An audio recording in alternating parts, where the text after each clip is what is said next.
আমি 2 মাস আগে সিঙ্গাপুরে আসছিলাম স্পাশে। আসার পরে এখান থেকে স্কিল করার পরে কোম্পানি আমাকে দেশে পাঠায়।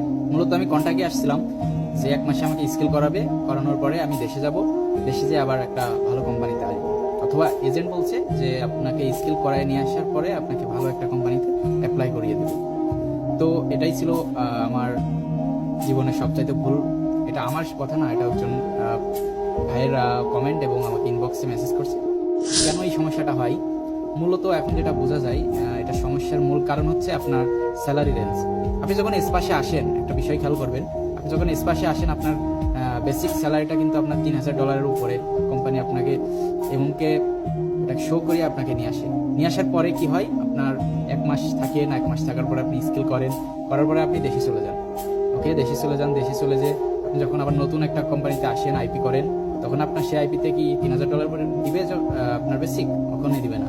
তখন আপনাকে হয়তো $500, $600, $1,000 উপরে তো নয়। এর নিচে যখনই আপনি অ্যাপ্লাই করবেন তখন আপনি না হয় এটা চিন্তা করতেছেন না, কিন্তু সিঙ্গাপুরের সরকার এমন কিন্তু এটা রেকর্ডে রাখছে যে তিনি তো সিঙ্গাপুরে $3,000 উপরে স্পাশে চাকরি করতো। হঠাৎ করে কেন তিনি দেশে গেল? হঠাৎ করে কেন তিনি আবার $500 বেসিকে সিঙ্গাপুর আসতে চাই? তো এটাও তাদের চিন্তা ভাবনা আছে।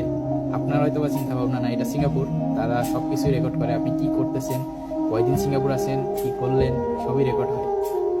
তো ভাই মূলত অনেকের রিজেক্ট আসে এ কারণেই, যেটা বুঝতে পারলাম অনেকে এই কথাটাই বলতেছে।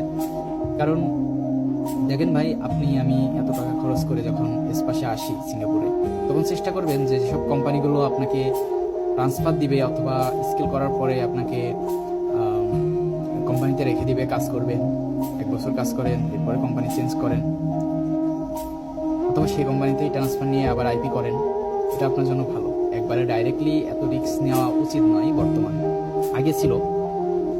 আসল কথা হচ্ছে চোর কিন্তু একবারে ধরা পড়ে না। চোর চুরি করতে করতে করতে করতে হঠাৎ একদিন ধরা পড়ে। সো সেম বিষয় হচ্ছে এটা, আমাদের এই চালাকিটা সিঙ্গাপুর গভর্নমেন্ট বুঝে গেছে। তো আপনি সতর্ক হবেন, আসার আগে চিন্তা ভাবনা করে আসবেন। আমি বলবো না যে আসেন না, আসবেন, চেষ্টা করবেন যাতে দেশে না যাওয়া লাগে। এখান থেকে স্কিল করার পরে আপনি এখানে কাজ করতে পারেন বা কোম্পানিতে থাকতে পারেন, বা কোম্পানি আপনাকে ট্রান্সফার দেয়, এমন টাইপের কোম্পানিগুলোতে আপনি স্পাশে আসতে পারেন, এটা আপনার জন্য ভালো। তো যতটুক জানার ছিল, যতটুক আমি জানি ততটুকু বললাম। ভুল ত্রুটি হলে ক্ষমা করবেন, কারণ এখানে আমি অ্যাকুরেট বলার মতো ক্ষমতা আমার নাই, বা আমি কোনো এজেন্ট না। যতটুকু দেশি ভাই হিসাবে জানি ততটুকু আপনাকে শেয়ার করলাম। তো এর ভিতরে ভুল ত্রুটি হতেই পারে, তো সেক্ষেত্রে দেশি ভাই হিসাবে, বাংলাদেশি ভাই হিসাবে ক্ষমা করবেন।